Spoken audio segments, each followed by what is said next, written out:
C'est vos réponses. Alors, je donne tout de suite la parole à Joëlle Mélin pour le groupe du Rassemblement national. Merci, Monsieur le Président. Monsieur le Premier Président, merci effectivement pour ce nouveau rapport. Et on peut dire que décidément, la loi organique de mars 2022 tient toutes ses promesses.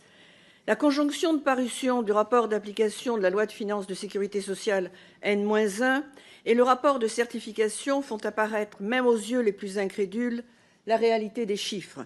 Les comptes sociaux, et c'est vous qui le dites, sont hors de contrôle. Pourtant, tout est écrit depuis longtemps.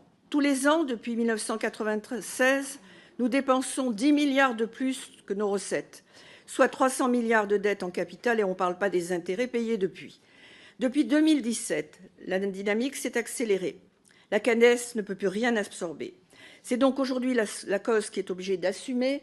Elle a déjà un plafond d'emprunt de 65 milliards cette année, 113 semble-t-il en 2028. Et on rêve. Et maintenir la Cades en vie ne suffira pas. Il y a urgence à faire des prévisions réalistes de croissance comme sur l'emploi, et il faut mettre les comptes totalement à plat.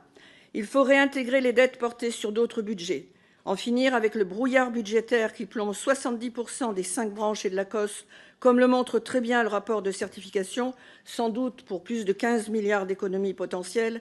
Récupérons les créances et les indus, aussi bien sur les comptes de bénéficiaires nationaux qu'étrangers, comme le montrent les 16 milliards perdus en 3 ans sur la branche famille.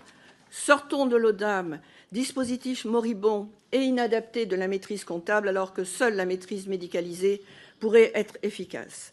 Vos pistes de dépenses et d'amélioration sont très évidemment intéressantes, voire même tombent sous le sens, mais elles sont déjà inefficientes, faute de la rigueur nécessaire. Vous nous avez parlé de cohérence, comme il est dit dans le rapport lui-même, mais cela est parfaitement insuffisant pour masquer l'état de déliquescence totale de nos comptes. Alors, en un mot, faisons les comptes avant de faire des réformes. Je vous remercie. Merci beaucoup.